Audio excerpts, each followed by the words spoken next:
అండి. మీ నమస్తే. ధ్యాన అనుభవాలు మాతో షేర్ చేసుకోండి. ముందుగా మీ పేరు, మీరు ఎక్కడి నుంచి వచ్చారో తెలియజేయండి. నా పేరు వచ్చి బచ్చు శ్రీరామ్ అండి. మా ఊరు వచ్చి ద్రాక్షారామం.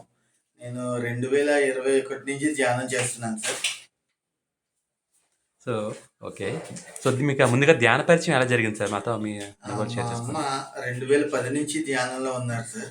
మనకి పత్రిజీ గారు గురువు గారు ఎప్పటి నుంచో తెలుసు. అయితే 2021లో నేను ధ్యానంలోకి రావడానికి ప్రత్యక్షంగా మా అమ్మ కారణం అయితే, పరోక్షకంగా మన రవీంద్ర సార్ అని చెప్పి ఆయన కనిగిరండి. ఆళ్ళిద్దరూ కలిసి నన్ను మెడిటేటర్‌గా చేశారు. నేను ఈరోజు జాబ్ చేస్తున్నానంటే రవీంద్ర సారే కారణం. ఆయన నాకు ట్రైనింగ్ ఇచ్చి, ఆయన బ్యాక్ ఎండ్‌గా నాకు సపోర్ట్ ఇచ్చారు. ఆయన ద్వారా నాకు ఇన్ఫోసిస్‌లో జాబ్ వచ్చింది. నేను ఈరోజు జాబ్ చేసుకుంటున్నాను. ఈ ధ్యానంలో నాకు వచ్చిన అనుభవాలు ఏంటంటే, ఆహ్, ఒకళ్ళ మీద ఇది మంచికి, చెడుకి ఉన్న బ్యాలెన్సింగ్ పాయింట్ ఏదైతే ఉందో, దాన్ని పట్టుకోవడం నాకు ఈజీ అయింది సార్. ఇప్పుడు మనిషి గురించి తెలుసుకోగానే వెంటనే రియాక్షన్ అనేది వచ్చేస్తది. ఇప్పుడు మీ గురించి ఫర్ ఎగ్జాంపుల్ ఇప్పుడు నా గురించి ఎవరైనా చెడుగా చెప్పారనుకో, అది చూడగానే వినగానే వెంటనే రియాక్ట్ అయిపోతాం. ఇది ధ్యానంలో లేకముందు. ఈ ధ్యానంలోకొచ్చాక అది తెలుసుకోగానే ఆడెందుకు అలా అన్నాడు? నా సైడ్ లేకుండా ఎందుకు అన్నాడు అన్న పాయింట్ ఏదైతే తెలుసుకోవడం నేర్చుకున్నానో, ప్రతి నిమిషం, ప్రతి చోట అలాగే మానిటర్ చేస్తున్నాను సార్. కాయిన్‌కి ఎప్పుడు 2 సైడ్స్ చూడాలంటారు. రూ. 1 అంటే ఒక 1 అనేది చూడకూడదు. పక్కన ఉన్న హెడ్ సింబల్‌ని కూడా చూడాలంటారు. అలా నేను నేర్చుకున్నాను సార్.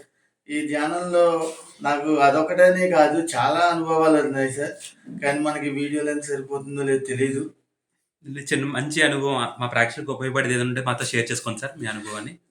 నా అనుభవాన్ని మొట్టమొదట ఏమైందంటే, నేను ధ్యానంలో కూర్చొనున్నాను సార్. ఇదే మన బంటిమిల్లి పిరమిడ్‌లో. కూర్చున్నప్పుడు నాకు ఒక పిరమిడ్ కనపడింది సార్. మా ఇంటి ఏరియాలో. మా ఇంటి దగ్గర పిరమిడ్ ఎందుకుందన్న ఆలోచనతో నేను నోట్ చేసుకున్నా ఓ పక్కన. మళ్ళీ అన్నదానం జరిగే ప్రాంగణంలో కూర్చున్నాను సార్.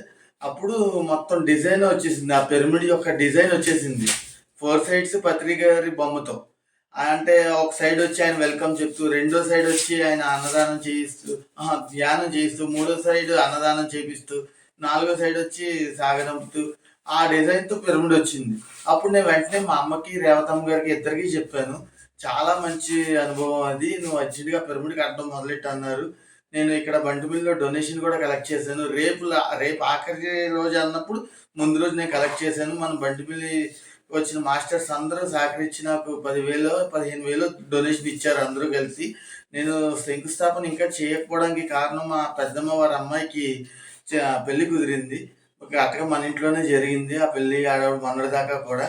సో, అందుకే నేను మొదలెట్లా. ఇప్పుడు ఇంటికెళ్ళగానే నేను ఆ ఫస్ట్ టార్గెట్ అదే పని. ఖచ్చితంగా చేస్తాను. బాగుంది సార్. అలాగే మీ ఈ ఈ ధ్యాన మహా కార్యక్రమంలో మీ వంతు ఎటువంటి పాత్ర పోషిస్తున్నారు? నాకు ఎటువంటి పాత్ర అంటే, నాకు ఫస్ట్ అసలు ఈ ఇంటర్వ్యూ తీసుకునే ఛాన్స్ నాదే వచ్చింది. కానీ నాకు నా టీమ్ లీడర్ కోఆపరేట్ చేసాడు కొన్నాళ్ళు. మరి ఇంక తర్వాత నుంచి తిట్టడం మొదలుపెట్టాడు. అంటే మరి వేరే వేరే వాళ్ళు అలసిగా తీసుకుంటారని. అతని ఇంటెన్షన్ తన తప్పేం కాదు. తను ఒక మెడిటేటరే.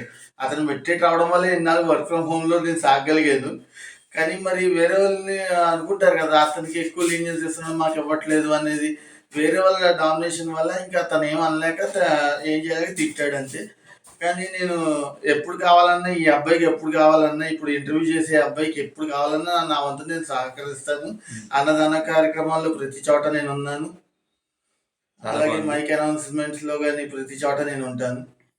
అలాగే ఈ పిరమిడ్ సొసైటీలో మీ ఎటువంటి నిత్యం జరిగే కార్యక్రమాలు ఎటువంటి పాత్ర మీరు పోషిస్తున్నారు? ర్యాలీస్ కానీ, క్లాసెస్ కానీ? ఎక్కడ క్లాసెస్ చెప్పమంటే అక్కడికొచ్చి క్లాసెస్ చెప్పడానికి నేను రెడీ. ర్యాలీస్ అంటే నేను ర్యాలీస్‌లో తిరగను గానీ, ప్రతి చోట ప్రతి ర్యాలీకి ఒక సాంగ్ రాసివ్వాలని నా కోరిక. అద్భుతం. చాలా అద్భుతంగా ఉంది సార్. ఓకే. ఇంకా మీరు నెక్స్ట్ ఫ్యూచర్‌లో ఇంకా ఎలాంటి కార్యక్రమాలతో ముందుకు వెళ్దాం అనుకుంటున్నారు? ఈ ధ్యాన ప్రచారం కానీ? ధ్యాన ప్రచారంతో నేను ఎలాంటి కార్యక్రమం ముందుకెళ్దామంటే, మొన్న ఇక్కడ శాకాహార ర్యాలీ జరిగిందండి. ఈ ధ్యానం మొదలెట్టిన రోజు నాడు. చికెన్ షాప్ దగ్గర కోడిని, బతుకున్న కోడిని ఫటా ఫటా కొడుతున్నాడు వాడు. నాకు ఆడి మీద చాలా కోపం వచ్చింది. అది నీ పీక పట్టుకుని నిన్ను కొడితే నువ్వు ఏంటి నీ పరిస్థితి ఏంటి ఎలా అని అడుగుదాం అనుకున్నా. కానీ మనకి అంత పవర్ నాకు అప్పుడు రాలేదు. ఎందుకంటే నేను జస్ట్ ఇప్పుడిప్పుడు అప్‌కమింగ్ మాస్టర్‌ని కాబట్టి. అయితే నేను ప్రతి చోట చికెన్ షాప్ అనేది మూయించేసి పూల కొట్టో లేదా ఇలాంటి మెడిటేషన్ స్టాల్స్ ఓపెన్ అవ్వాలని నా సంకల్పం సార్. చాలా అద్భుతంగా ఉంది సార్. Thank you. ధన్యవాదాలు సార్. మీ మీ అనుభవాలు మాతో షేర్ చేసినందుకు థ్యాంక్ యూ మా సో మచ్. ప్రేక్షకులు, మా వీక్షకుల తరపున, ఏఎంసీ ఛానల్ తరపున ధన్యవాదాలు తెలుపుకుంటున్నాను sir. Thank thank you you so sir. Much.